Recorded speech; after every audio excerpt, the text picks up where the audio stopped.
Hello, you gorgeous, sparkly treasures. In today's episode, which is the final part of our human design series, we talked with Lori Lisai, a human design expert who helps people in their midlife return to their truth. I'm Lauren Leon. And I'm back! I'm back! I'm back! Get up off that thing! And dance you feel better! Say!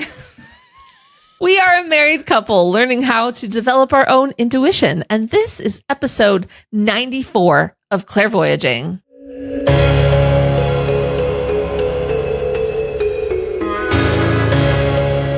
Wayfeather Media presents Clairvoyaging.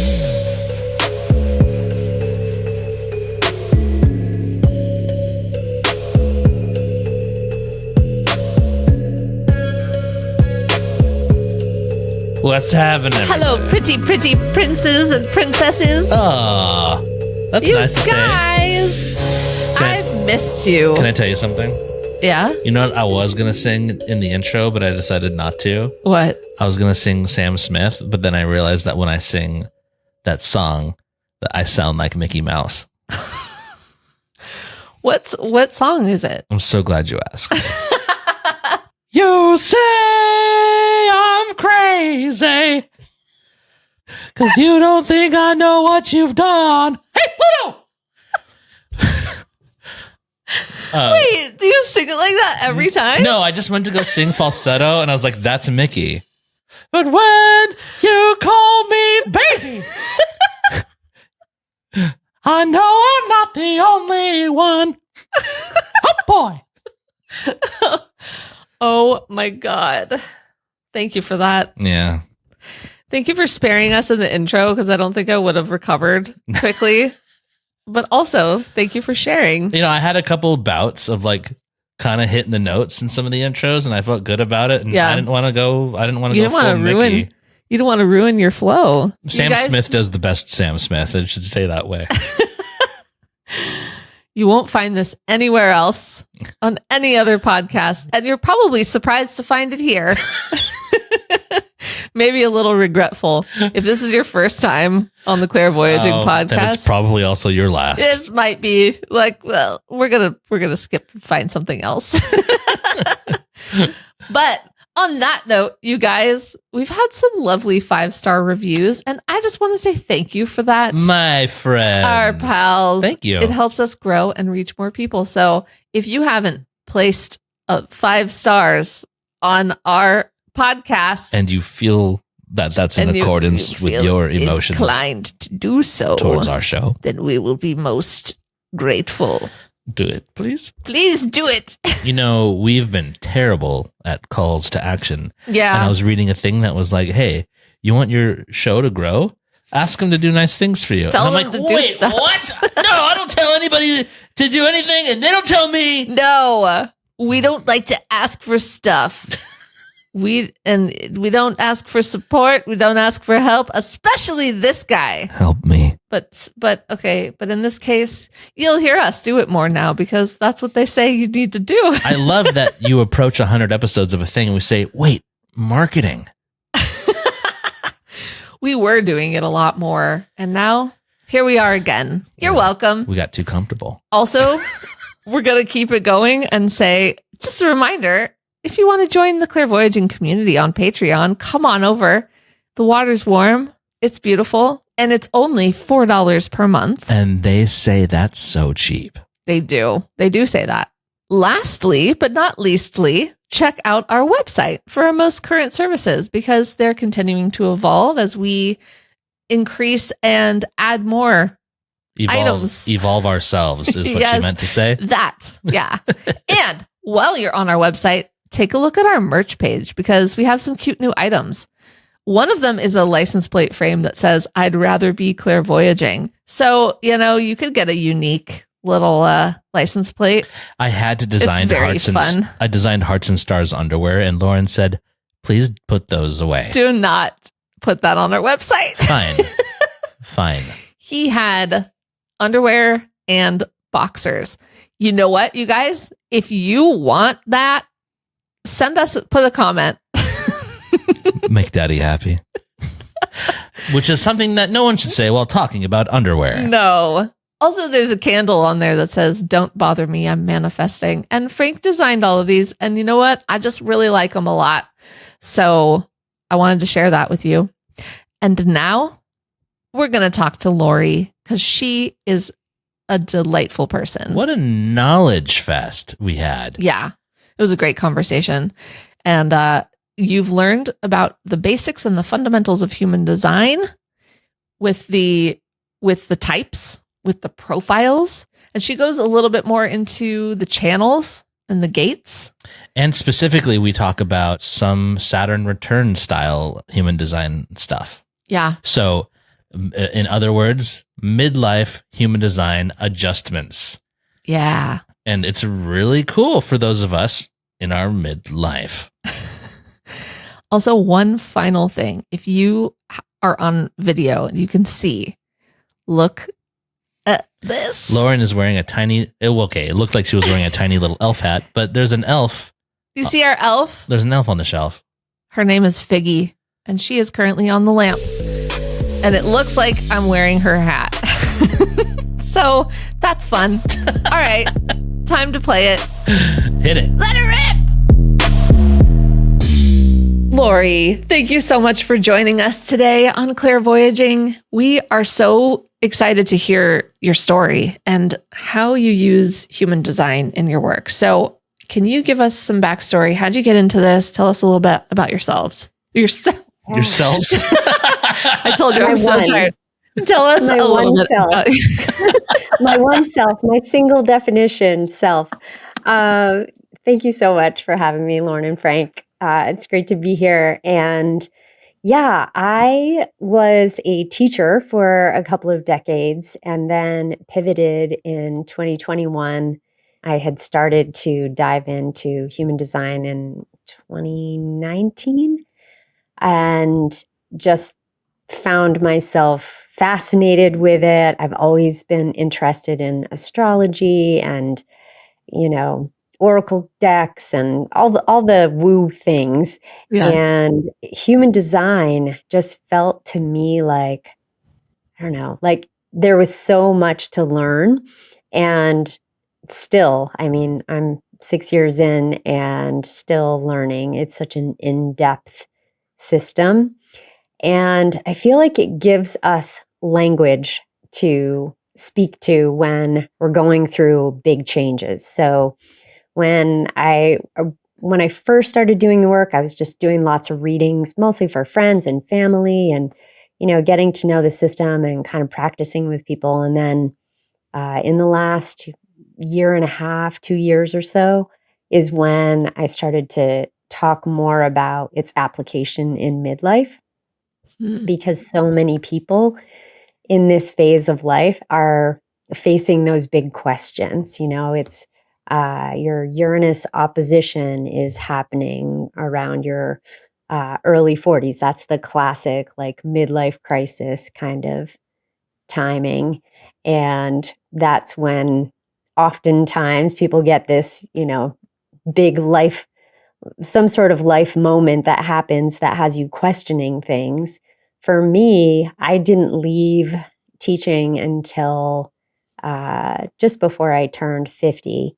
So, it was later, but during the work that I've been doing in the last couple of years, I've noticed a correlation between, especially for women, how women get to this point of life and they're moving into menopause, where they're just like shedding their cares and they care a lot less about having to fit into the boxes or check the boxes. And they oftentimes are looking for what's next. They're not quite sure, but they just know they don't want to keep doing what they've been doing for decades.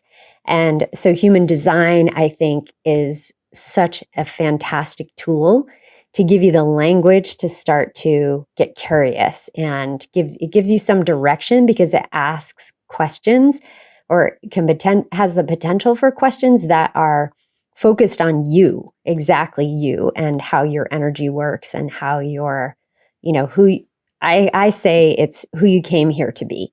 And the work is in shedding the shoulds, is like pulling off all of those, feeling like you should do something and instead actually following what you feel like is true for you. That's so great. Is there a common response to women that you work with where they go like, oh, that's why I've done this, like where something like clicks into place and they're like, knowing this answers so many questions. Yeah. Oh God. Yeah. I think one of the most powerful pieces of human design is how much it has the potential for giving us permission to do the things that, it's oftentimes those voices in the back of our, those quiet little voices like we talk about on this pod all the time, right? That intuitive knowing, that intuitive hit. And human design just puts it in black and white for you. It shows you right on your chart. Like, yeah, actually, this is what you were thinking or what you were, how you felt. And it's written right here in your chart. And you can see why that might be that you're feeling that way or, expressing yourself that way or feeling like that is what you're drawn to. Yeah. I was just in like a one-on-one session with, like, I guess she's kind of like my mentor. And she's into human design. And she was like, let me take a look at your gate 11 or something. I don't really know the gates or anything, but it was something about like, that's your sun. And mine is meant to be sharing my wisdom from experience or something like that. And it was like, it was like exactly what I was just talking about. And I'm like, man, what the hell? Yeah. Oh my gosh. I love that. Yeah, that's your sun gate. So that's what it was. Yeah. Yeah. Yeah. So like people will ask you from an astrology standpoint, what is your sun sign? Right. And so for example, I'm a Cancer sun. And what human design does is goes another layer deeper to break down each of the sun signs into 5 or 6 gates. So the sun spends about 6 days in each gate. So it's roughly, 5 to 6, depending on when the sun transitions. So you can be, for example, for me, I'm a 52 sun, which is all about stillness.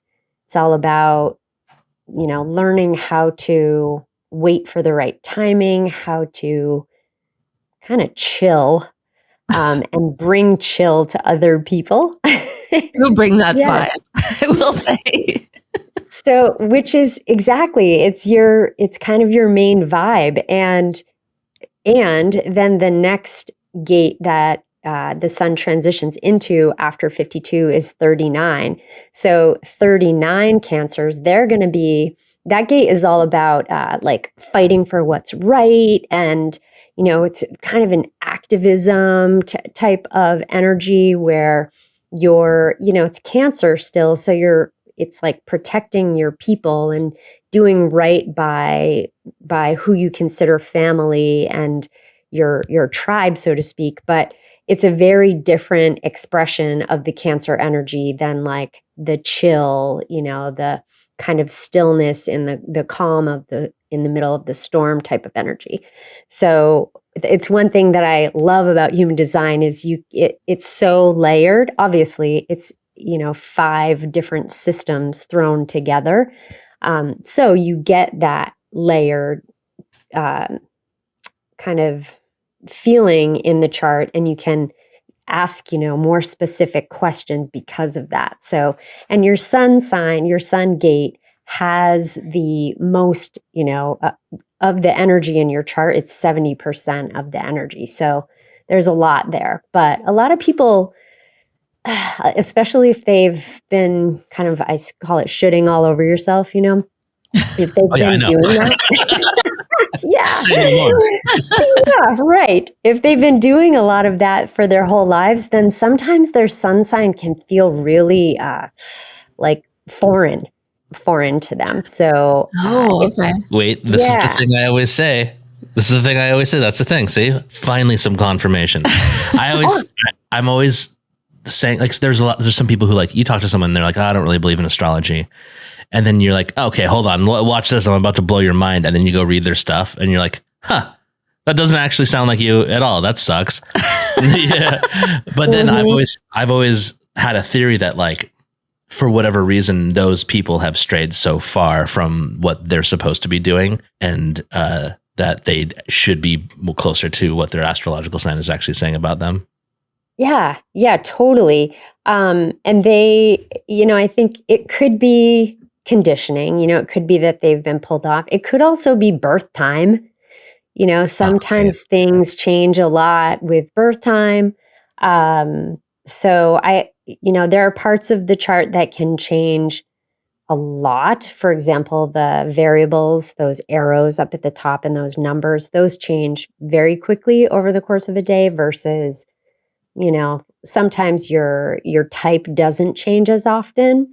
But it really depends on the placements, and I think what you're saying about the conditioning is definitely right on. And, how much are you living your life based on what other people expect of you or would prefer from you versus what really feels true for you? Which kind of feels like the entire point of our podcast at this point. Yeah. Yeah, exactly. How do you, if someone's looking at their rave chart, like I am right now, can you tell me where you find your sun gate? Yeah, absolutely. So I'm looking at yours right now. If you look at the chart itself, you'll see that you have two columns on the sides, one on the right-hand side, one on the left. And in a traditional chart, the colors are going to be red and black. And so the black side on the right-hand side is your personality side or your conscious side. Human design likes to give parts of the chart multiple names, so it just makes it a little more confusing. But so your personality side, it's that very top number. So the very first number on the right-hand side of the chart in that column. So for example, for Frank, your sun is in gate 9. And I don't know if you heard any information about that in the last conversation that you had. No, we didn't talk about gates in depth at all. Okay, so I'm curious about this for you, how this plays out for you. It's the gate of details. It's the gate of focus and understanding how to be focused on something, and details are kind of your friend. You are specific, about the details. So, do you find that is true for you? I mean, I'm the one who on the show takes the notes. Yeah. Okay, I love that. Yes. Well, the other thing that's interesting about yours is you have it both consciously and unconsciously defined. So it's also in your unconscious Mars. So again, speaking to the leveled nature of human design, you have gate placements that are in energy centers, which you see on the chart itself. And then you also have every single gate has a planetary placement. And your unconscious Mars is in, let's see, I'm going to take you down another road here. Let's go. All right. Connected to something called the gene keys. So the gene keys are like another sort of offshoot of human design. They're a deeper, kind of more contemplative look at each of the 64 gates of human design. And Richard Rudd is the founder of this system, the gene key system. And he created these pathways, essentially.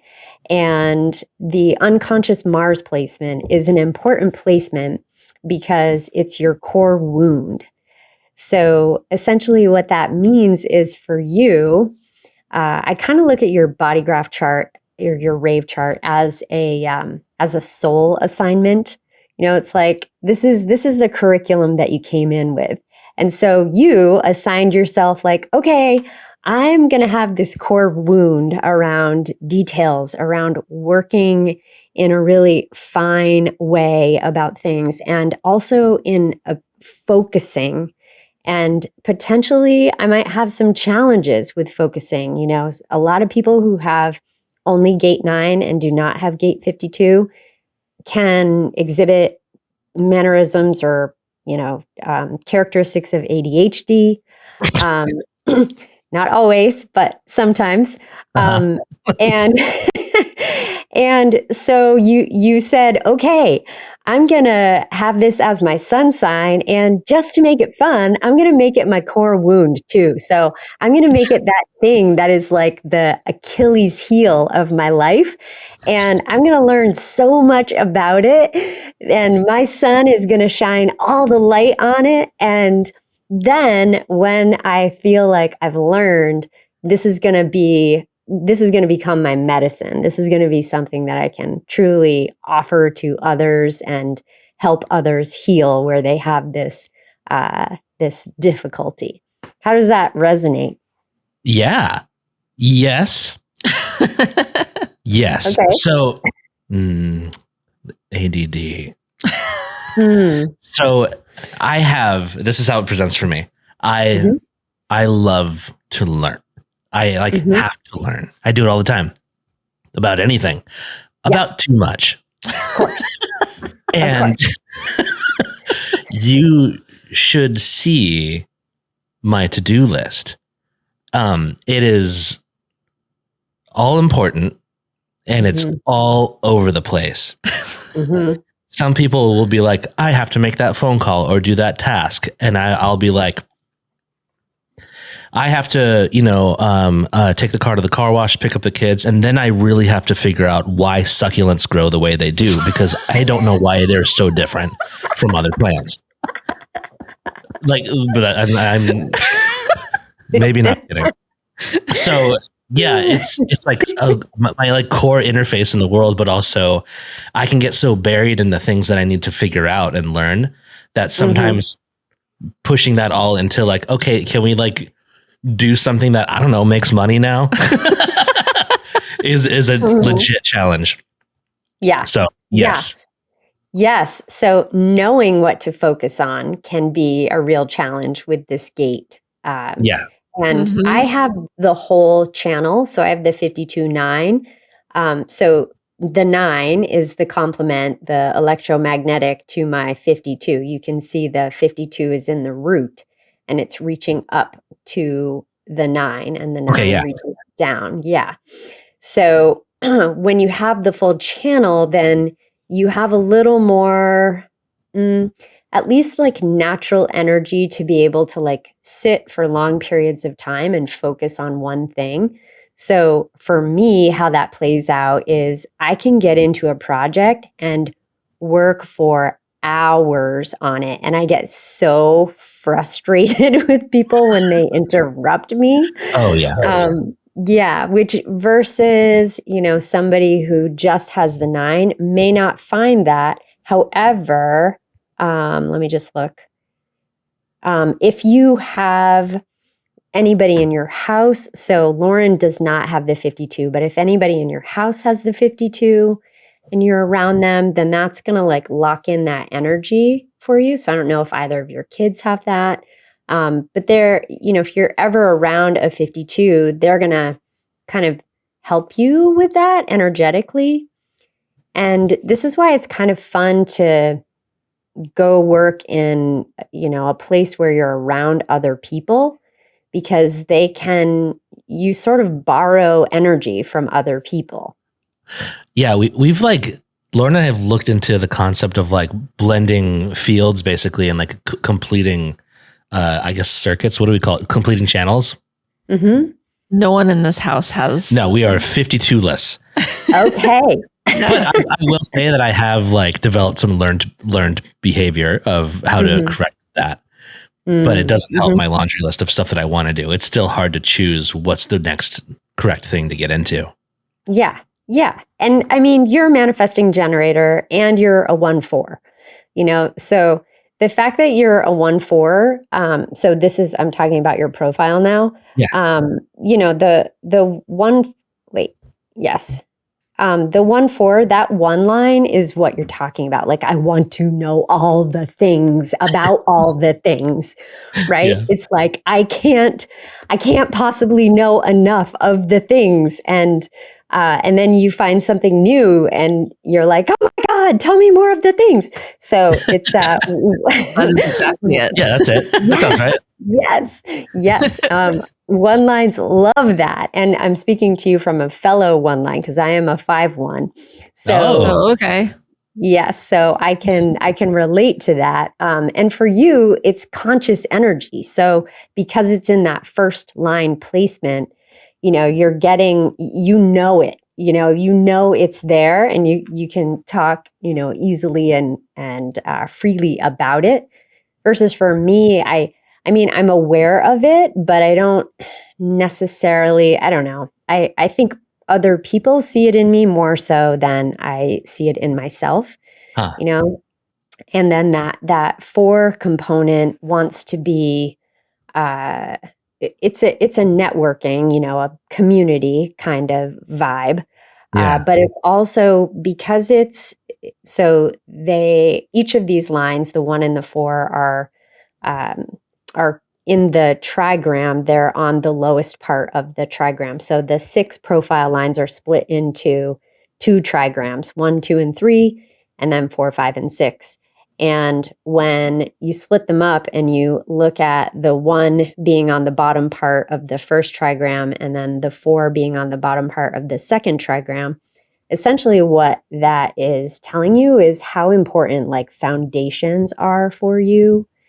So I have a 1-4 son who is now in college. He just went, this year is his first year as a freshman. And, freshman year, I think, can be kind of a struggle for most kids just transitioning. Yeah. And, he's doing okay, but I've definitely talked to him just about reminding him that it takes a bit to rebuild your foundation and to feel comfortable in new spaces. And you said that you just moved, over the summer. Yeah. So I'm curious how that felt for you and how, do you find yourself staying in places for long periods of time, or like, how has that played out over your life? Let's just say this. I learned about something called relocation grief because I had to. Yeah. So it was difficult. And like, I think we're over the hump. It's been 3 months, Yeah. but I read that it could take, up to 9 months. But yeah, it was a daily struggle of like, oh no, like I don't know anything or anywhere or even like what are my routines? You know what I mean? So yeah, it was wild. I think you're feeling better about it now, right? Yeah. Me too. Yeah. I think it was a 3-month hump for us. Yeah. Mm-hmm. And so Lauren is a 3-5, right? Yeah. I mean, okay.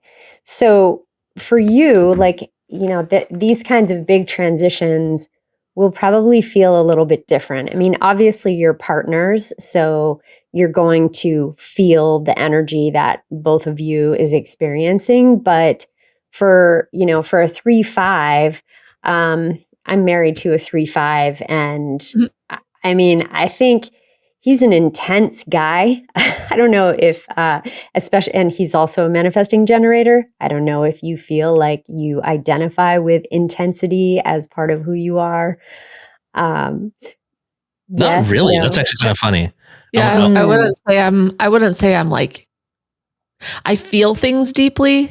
I wouldn't say I'm like a super intense person, but but I also know that I've like quieted some parts of myself. Lauren filters a lot. Yeah. Yeah. Like that's just like potentially learned behavior through like a trauma response.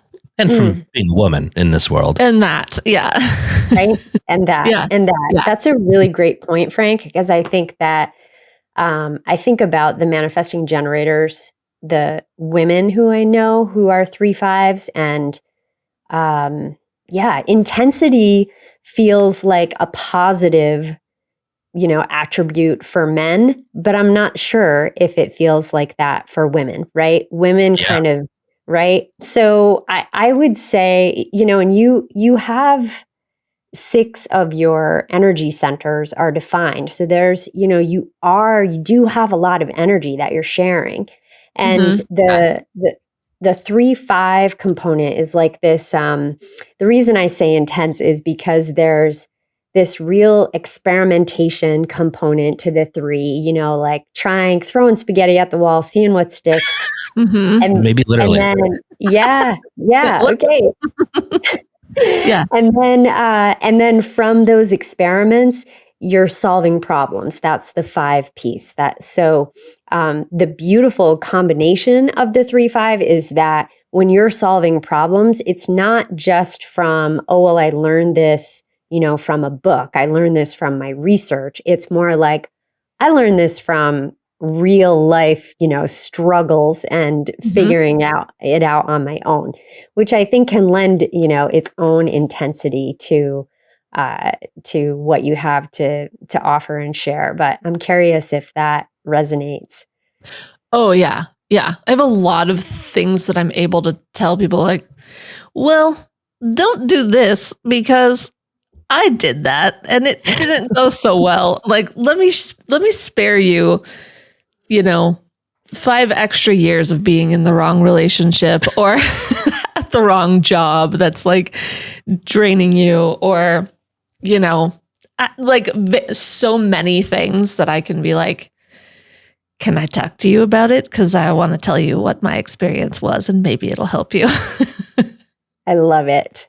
And I could see how moving through a transition such as relocating your house, you would bring a little bit more of potentially the lightness of vibe, like, okay, well, we're just gonna try, like, okay, how are we setting up our room? Well, let's just try this and see how it works. And hopefully in seeing that and seeing her lightness, then, the 1/4 who like needs that foundation can be comforted a bit by that, while also seeing the foundation kind of being built from her willingness to just like play with things and figure it out. Yeah. Let me tell you something.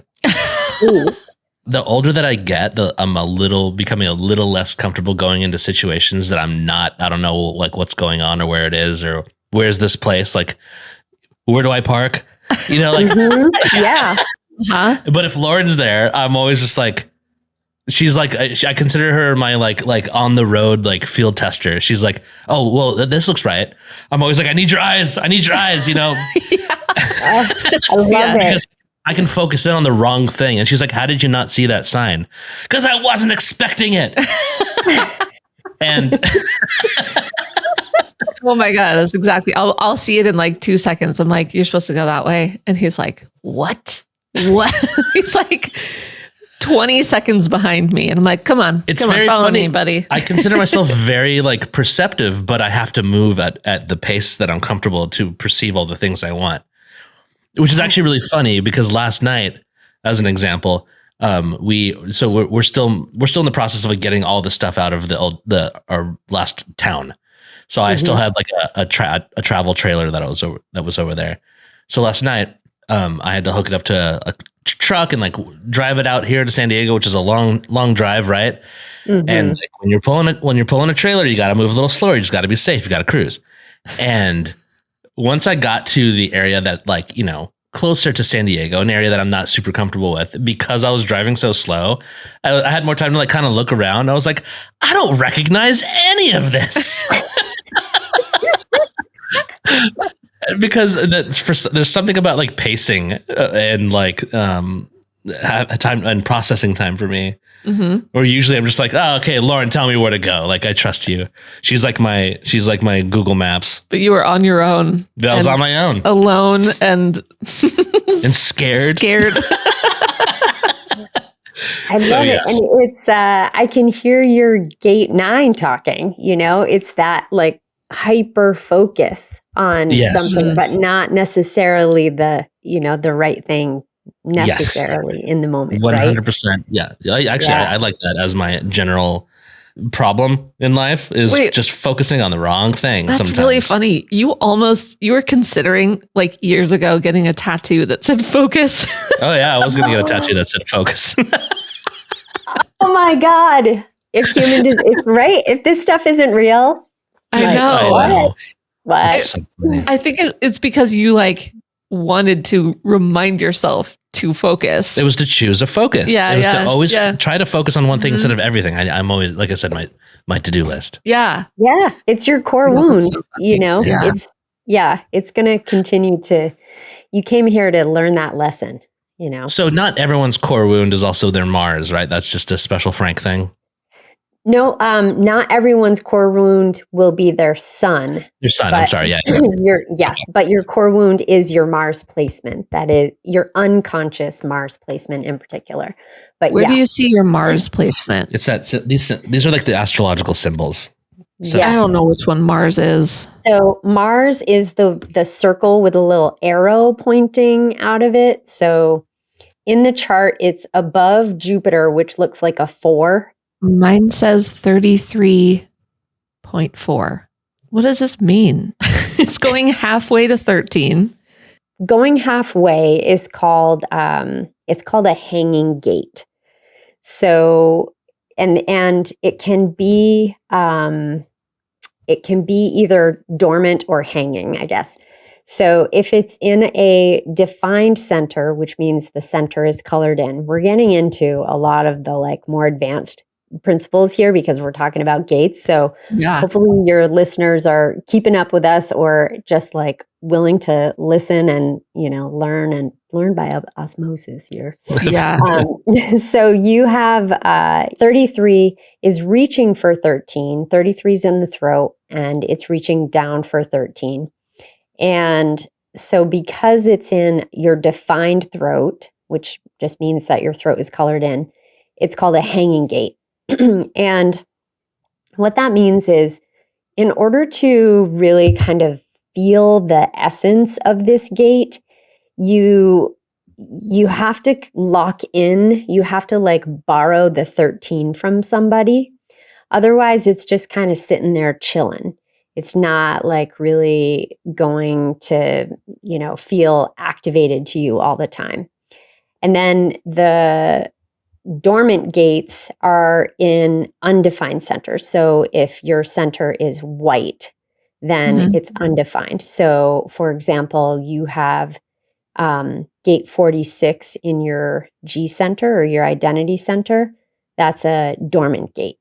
And you get the same kind of feeling there. You don't really like have that energy or notice that energy as much until somebody comes along with gate 29 and turns that on. And then that's actually going to, either way, if they have 13 or they have 29, both of those placements are going to activate your G center for that time, which means that you'll kind of borrow that energy of, knowing what direction you're going in and kind of having this different sense of who you are when you're in their presence. Does that make sense? Okay. So does the person that so if you're near a person that has a 13 and you need a 13, is that just like a sterile 13 or is it that person's like version of a 13 that Lauren might need? So I have a 13. So I guess I can complete Lauren's channel. Let me see yours. Is she getting a flavor of Frank's 13 or is it gotcha. Yeah, if somebody else came around with a 13, is it like, oh, now it's like Bob's 13 and we don't like Bob? Right. Yeah.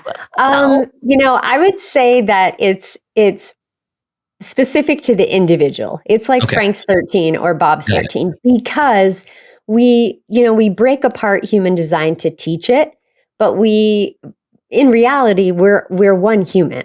right? We have Right. all Yeah. of the different layers. So when you're talking about focus, for example, it's like, okay, I could hear you talking about your gate 9, but I was also hearing the manifesting generator in there. I was hearing the 1-4, like there are different layers Sure. to all the pieces. So yeah, you're bringing your individual feeling. But what's interesting, is with completing somebody, especially with the open or undefined G center. Open and undefined Gs they tend to take on other people's personalities a bit, or they're like shapeshifters. So Lauren here, when she's doing the pod with Frank, might be a different Lauren than she is when she goes to parent teacher conferences and she has to show up to be the mom, or when she goes to to visit her parents, she might be a different version of Lauren. Does that make sense? 100%. Yeah. Yeah. So this is the like diamond shape in the middle. That's Yes. okay. Because mine is not colored in, that means I can kind of change chameleon, who I am. Mm-hmm. That's what's crazy is Lauren spent a lot of time in the improv community, and I would imagine that would be like a benefit in that space. Yeah, for sure, and having a defined throat, like that would be a huge benefit too, like just having that easy access to your voice, coming right up from your solar plexus, like coming right up from that feeling. And defined Gs are, a little more consistent, they're going to be more the same in different scenarios. That's you. Yep. Yeah. I feel like I shift a little bit more based on what either someone else's vibe or what the situation calls for. Mm-hmm. Not that I'm like, a fake person or something, but I feel like my general like vibe will change. Our listeners might even notice based on like our guest. Sometimes like my energy will change a little bit, or different settings. There are people who have no idea, maybe even that I work with or whatever, that I have this kind of like big energy, silly side that it's just like I imitate people's voices and I'm ridiculous and all that stuff. They've never seen that side of me.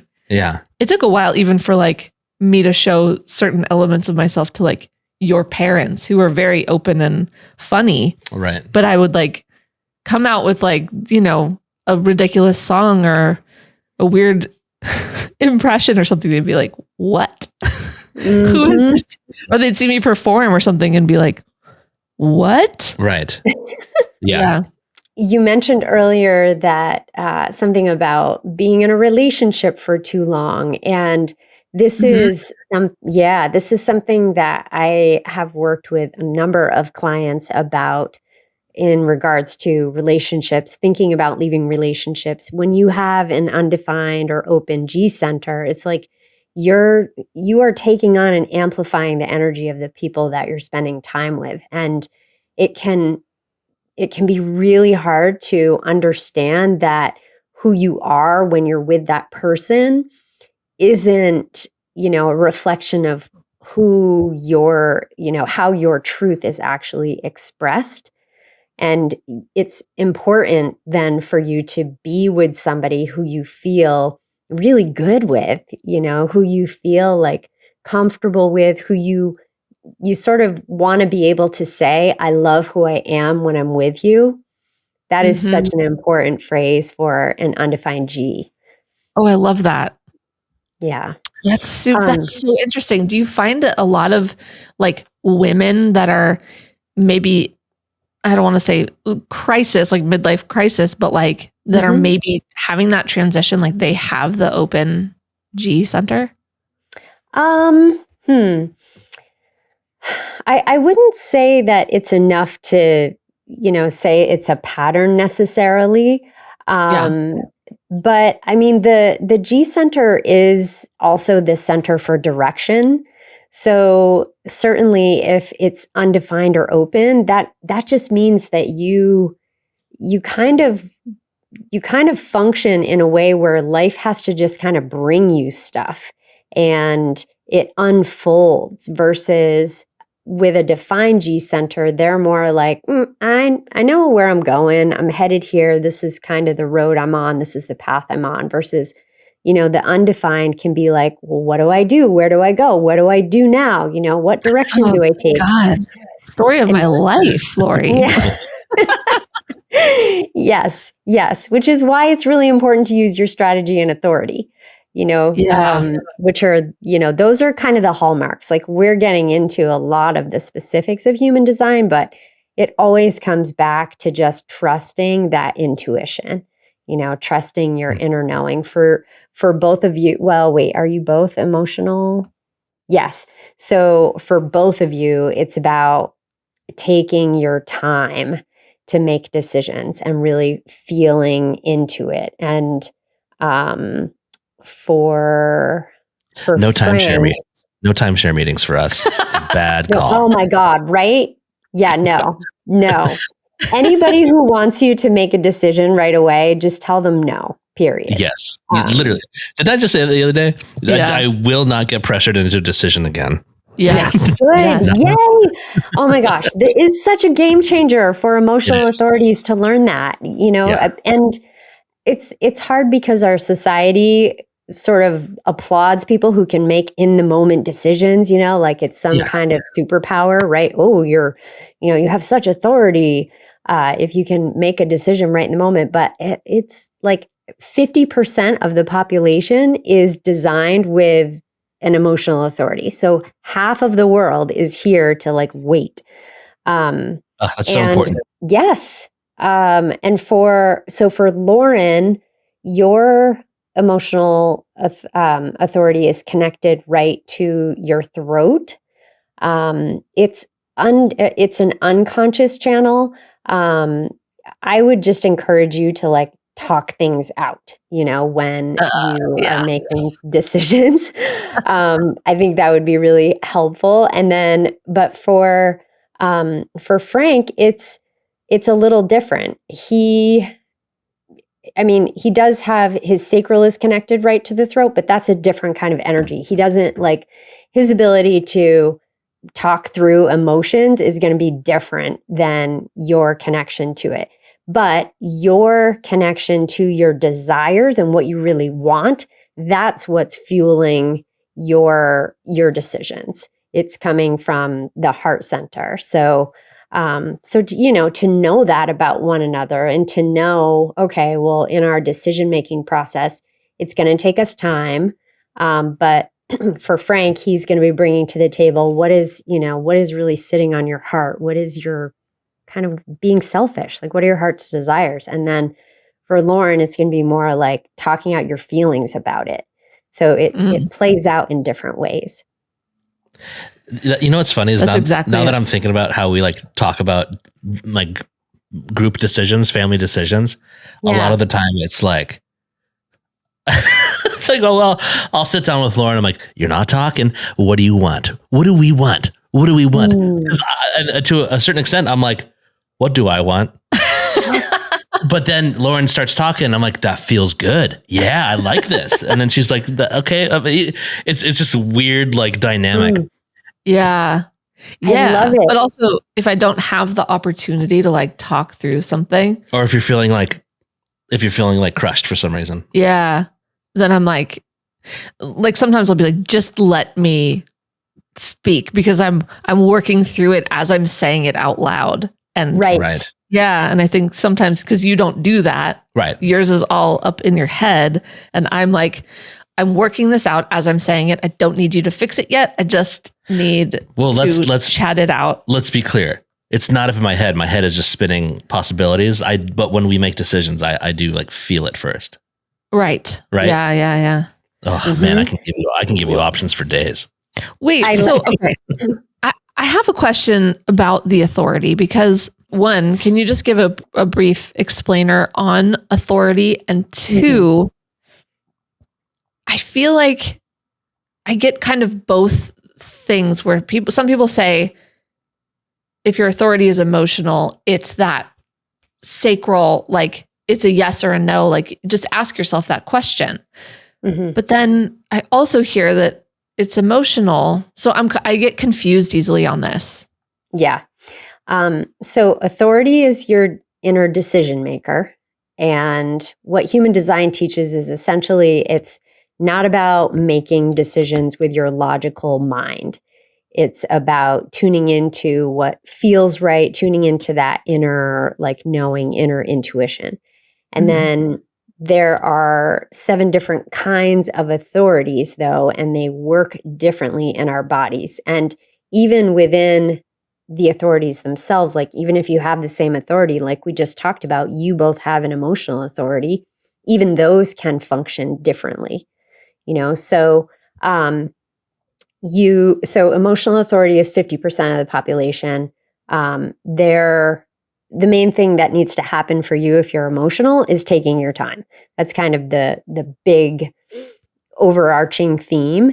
And it sometimes can be confusing for the terminology emotional because people think, oh, well, I make decisions based on, my emotions. And that's not it, especially if you are a generator type, either a generator or a manifesting generator, because if you make a decision based on your sacral response, which is what you were just talking about, that gut feeling, that like, ooh, yes, when you feel pulled to something or excited about something, if you make a decision in the moment, it's like bad news.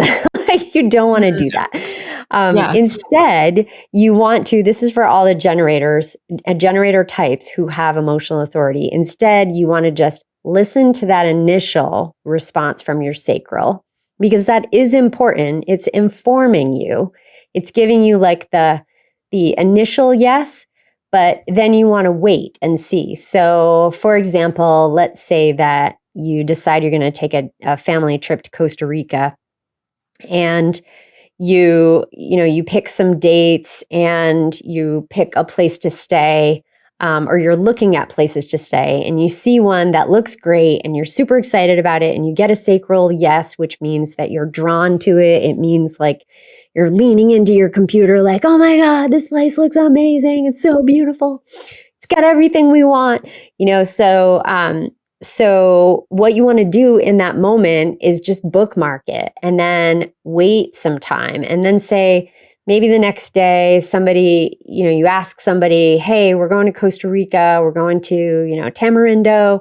Have you ever stayed there? And they send you the place that they stayed and it happens to be the place that you were looking at. And you're like, oh, okay.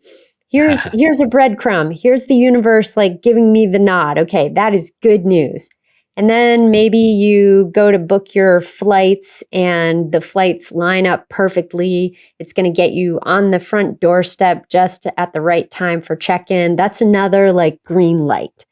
So you're kind of looking for those breadcrumbs to give you more information with the emotional authority. Versus if you got all excited and then, you told your friend you were going to Tamarindo and they said, oh, this place we stayed at was horrible. It looked so beautiful online, and they send it to you and it's the same place. And you're like, whew, okay, dodged a bullet there. Yeah. That's more information, coming in for you. So you're just sort of waiting. And the purpose for waiting is for more information to come in, to just let it like sit. And you're also waiting to ride your emotional wave. And there are different waves, but essentially you don't want to make a decision in the high or the low.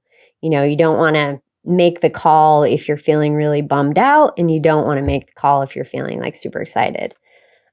Versus a sacral, which would also be a generator type. It's either going to be a generator or a manifesting generator. They're about 30, I can't remember the percentage for the sacral exactly, but it's roughly 30%. And so when you only have the sacral and you don't have an emotional authority, then you can go in the moment you get that initial rush, that initial like knowing in the moment, and you can make the call there. So it in is this different. Costa Rica, sorry, sorry, I just interrupted you. In this Costa Rica example, for a sacral authority, if they hear the same story where the friend is like, that place was terrible, does the sacral authority still go like, I don't care, I'm excited about it? Like, Mhm. okay, because I think I think Jean, our daughter, is sacral, and she is just like bullet train. Like no matter what you say, she's like, It's tunnel vision. She's like tunnel vision. I'm going to audition for America's Got Talent, and we're like, let me tell you something about these auditions, and she's like, okay. I'm so excited to audition for America's Got Talent. Like, listen, Perfect. your video might never be watched and you might never get a response. We don't want to deter you. She's like, cool. Can't wait to audition. There's no stopping this kid, which I love. But this is so, okay, that tells me a lot. Yes. And I also want to kind of give a caveat here that your authority, remember how I was saying this is your soul curriculum? Your authority might take you down a road that unfolds differently than what you expected. Maybe you end up booking that place in Costa Rica that looked amazing and your friend said it was horrible, and you got there and, you had a horrible experience, but you came out of it with some amazing life lessons, or things that, maybe you met somebody there that changed your life in some way.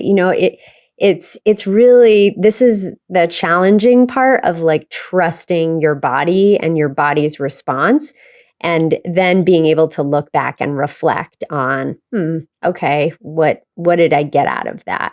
And your daughter, as a sacral manifesting generator, she is going to move fast. Like manifesting generators are here for efficiency. They're here to, take shortcuts. She's a sacral generator. Oh, she's a generator. Okay. Yeah. Still gonna like in the moment have the opportunity to like make the call and move quickly because she's got the generator energy to move it. I would say sometimes the sacral can change. You could ask her in like 10 days about something that she gave you a yes to. It's the sacral yes. Some people say, if it's not a hell yes, then it's a no. And I don't know. I feel like in my experience and also my observations of generator types, it doesn't necessarily always have to be a hell yes. Sometimes it's more like, do I have the energy for this? Do I have the energy to like see it all the way through? That can be more, informative for sacral authorities.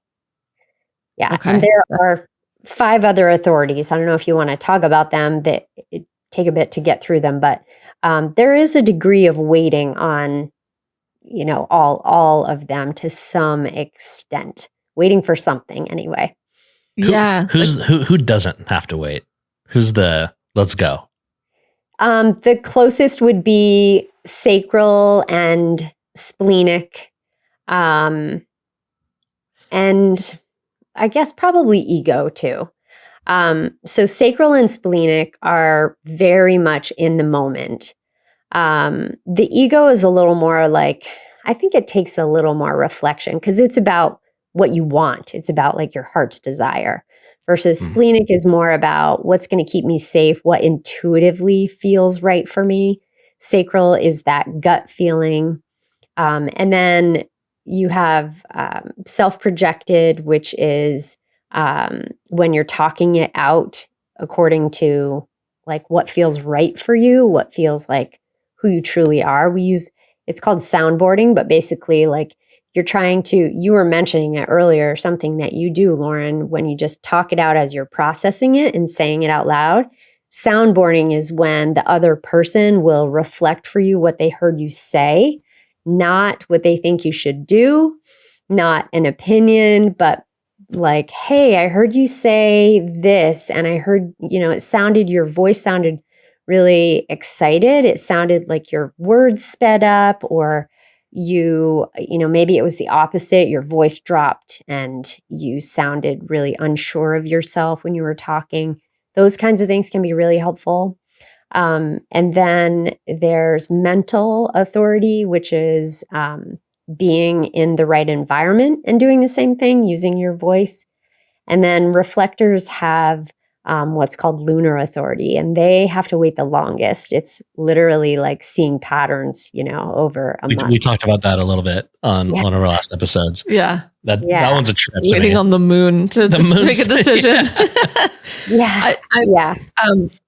And then there's also no inner authority. Like if someone, are they outsourcing their decision making? That one's more like the environmental authority is the same as no inner authority. And basically it's just about being in the right environment, to feel like you can connect with what feels right to you. I always tell people who have this authority to talk things out in different environments, use your voice to kind of see, like, talk about it in the shower. My son actually has this, one of my sons has this authority. And when he was little, he still does this. He used to talk to himself all the time. And my husband would be like, what the hell? Like, should we be worried about him? And thank goodness I knew something about human design, because I knew, like, no, actually he's doing exactly what he needs to do. And he'd have full-on conversations with himself while he was out, like, kicking the soccer ball around or in the shower, and just all those different places, and then also talking to his friends and to us, then he can kind of come to a conclusion. So yeah, that's what that is. That's really fun. I feel that. I talk to myself all the time, especially in the car. That's how I work things out. Oh, great place. Yeah. Talk to us about the Uranus opposition a little bit. Yeah. That is the classic, kind of the stereotypical midlife crisis. It's when in your astrology chart, when Uranus is opposing your natal Uranus. So it takes about 80-ish years for Uranus to go all the way around the astrological signs. And so halfway would be around your 40s. And so this is that classic time when you're just rethinking your priorities, what resonates with you. Have I been living the life that I wanted to live? And it's interesting when I talk to people who are in their 40s, I don't think they necessarily identify with the word midlife yet. It feels, it feels a little bit too like, no, that's more your 50s, which feels like right and fair, and hopefully for us, right? We'll be living longer and longer. But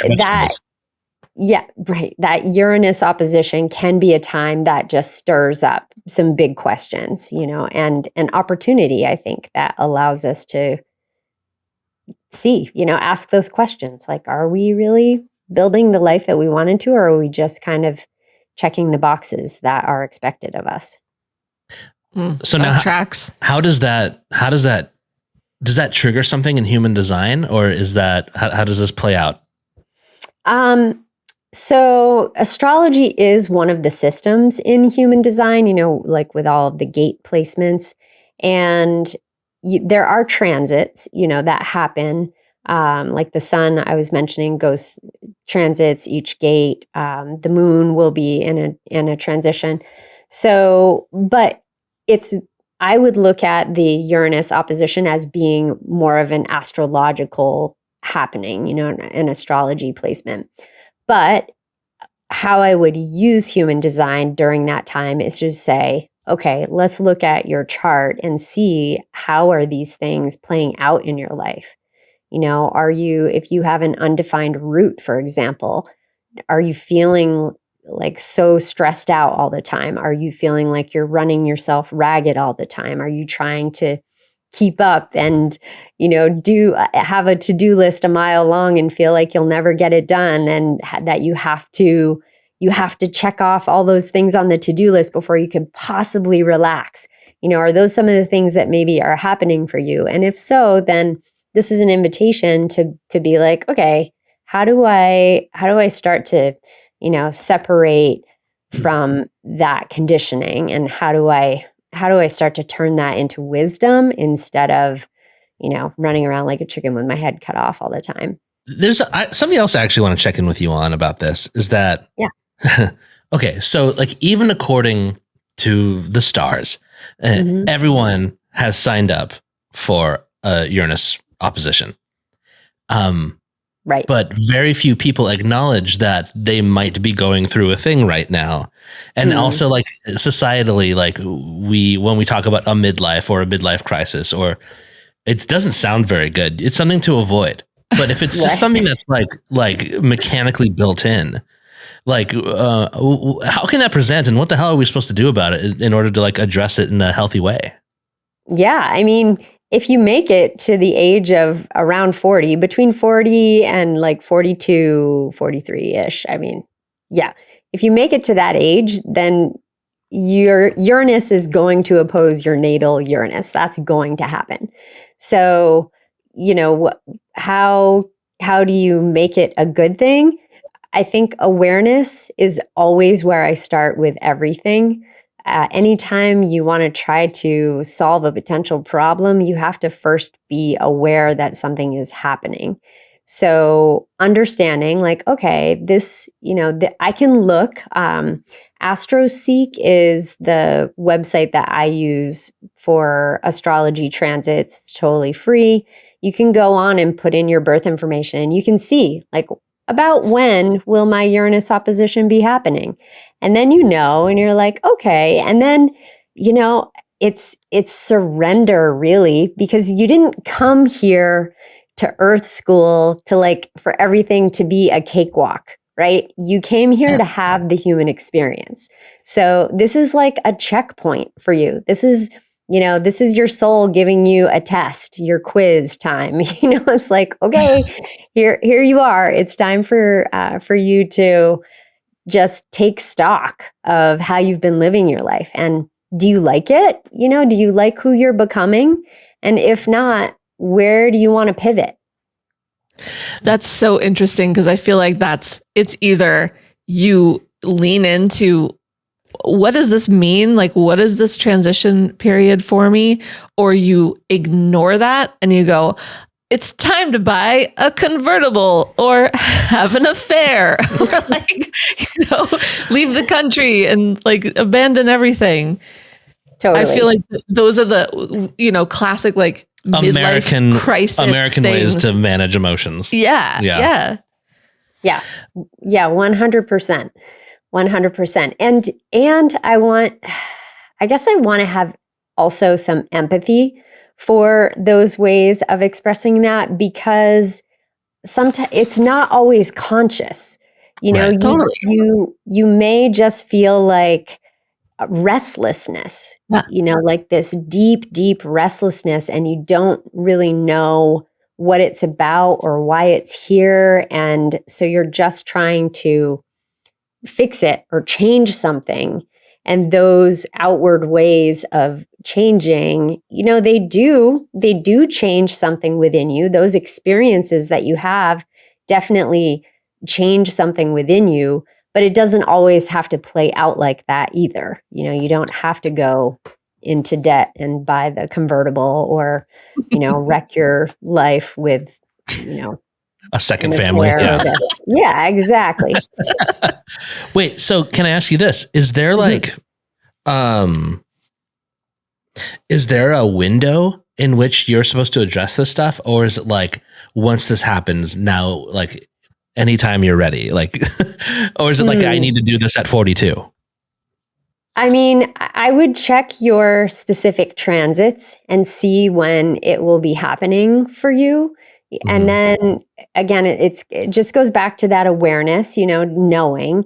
And here's where I would caution you, because I don't want anybody listening to this who hasn't hit this point in their life yet to feel like you're going in, like holding, like, oh my God, holding Yeah. on to the proverbial, you're headed up on the roller coaster and you're headed to the top and you don't want to reach the pitch and head back down and be screaming your head off. It's more like, okay, this is an opportunity.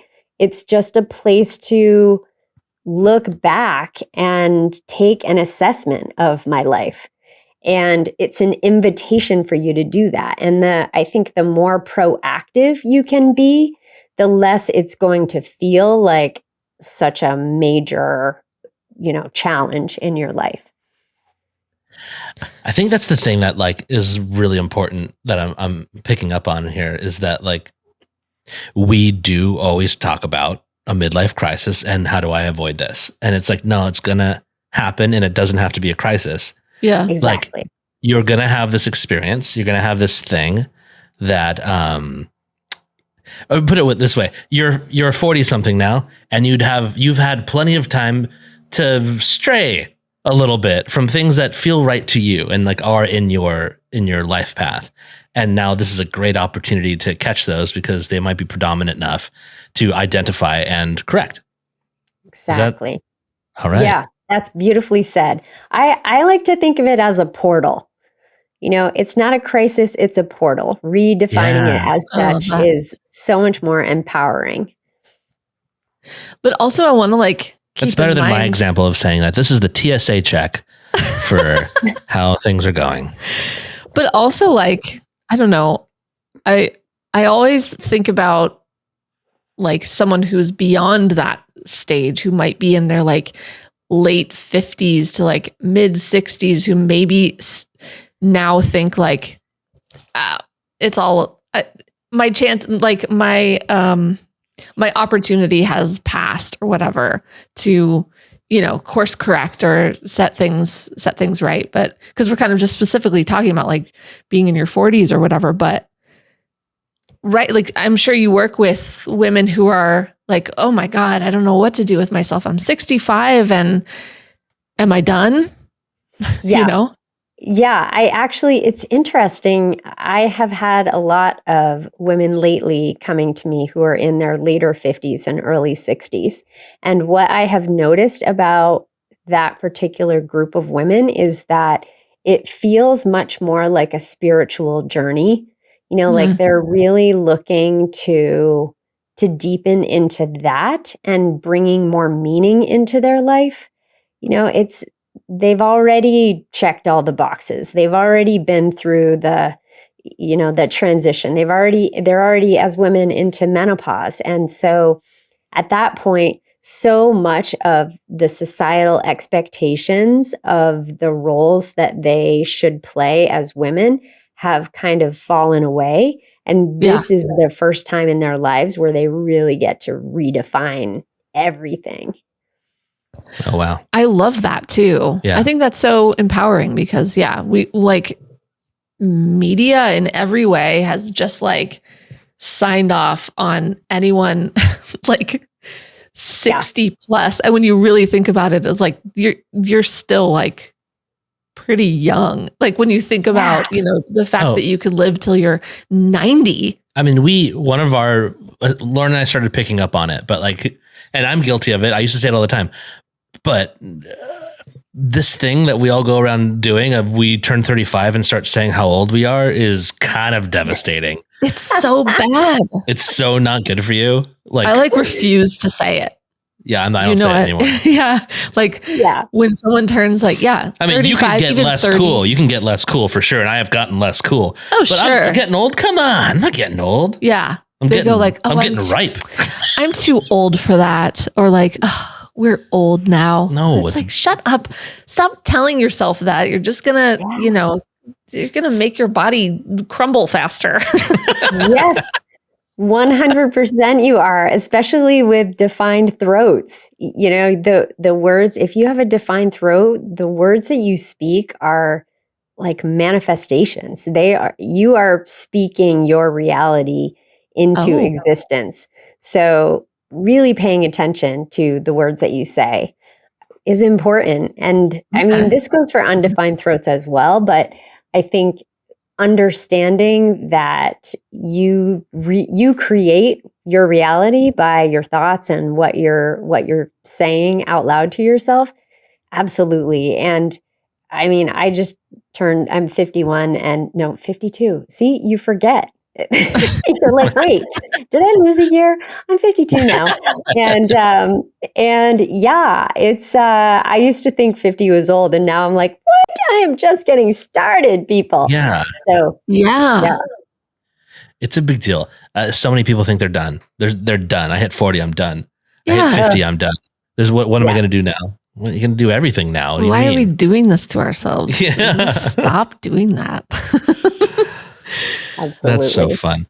So this is human design, especially at the Uranus opposition, is like this is a spiritual physical. It's a time for a checkup. Yeah. So go get a mammogram, go turn your head left and cough.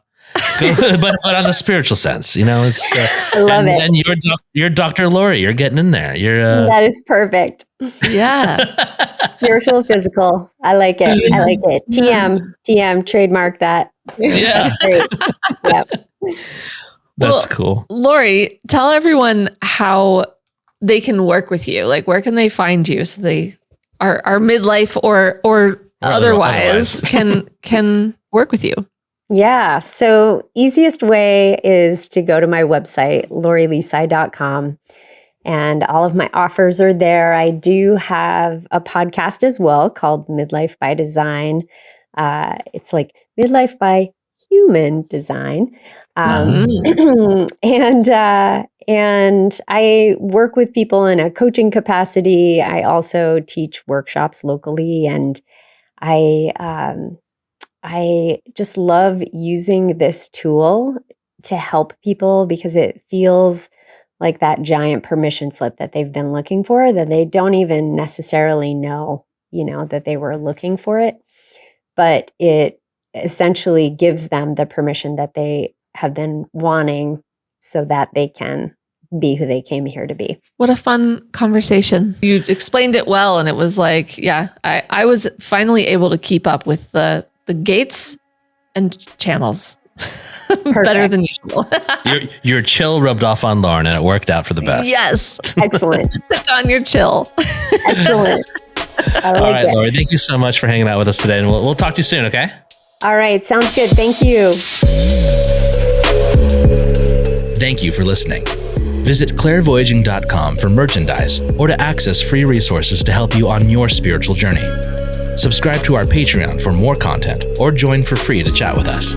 Clairvoyaging is a fiscally sponsored project of Fractured Atlas, a 501c3 charity.